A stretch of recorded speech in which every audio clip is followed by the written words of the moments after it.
So that hit a lot of us like a ton of bricks. A lot of your borrowers are in the middle of projects. What happened to them? You have a bit of a focus in the tri-state area there. So again, they're going to be hit hard. What was the effect on borrowers? There was essentially a triple threat to borrowers, and that persisted for 60 to 90 days, depending on the market that we were in. So New York and New Jersey are our two biggest markets. Those two states make up about 75% of our origination volume. And those were two of the states that were hardest hit in the beginning.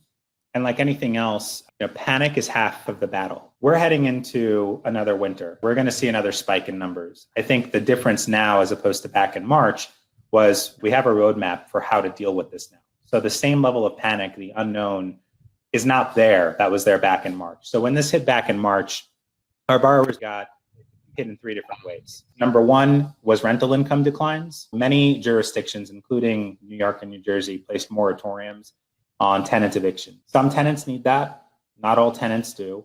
There's good people, there's bad people. Unfortunately, the bad people, the opportunistic people, took advantage of that, knowing that they couldn't be evicted, even though they hadn't lost their jobs, or if they had, they were collecting unemployment, which in some cases, they were making more than they were actually at their day-to-day job. The second way borrowers were hit ultimately was that their construction sites were shut down. And if their construction sites were not shut down, depending on who their lenders were, they may have been in a position where the lender was not advancing their construction draws. Most contracts that you look at will have a concept of force majeure. A lender who may have had an obligation to fund a construction draw can now say, hey, we don't know what's going to happen in the market. We're not going to fund you.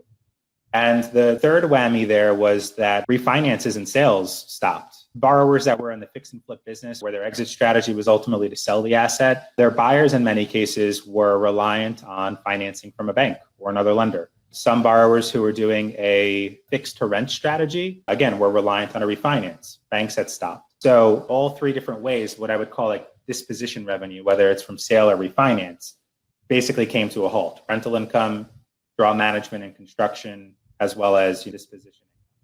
So it was a rough 60 to 90 days where a lot of borrowers just didn't know what to do. And that's where the communication and a lot of our conversations came in.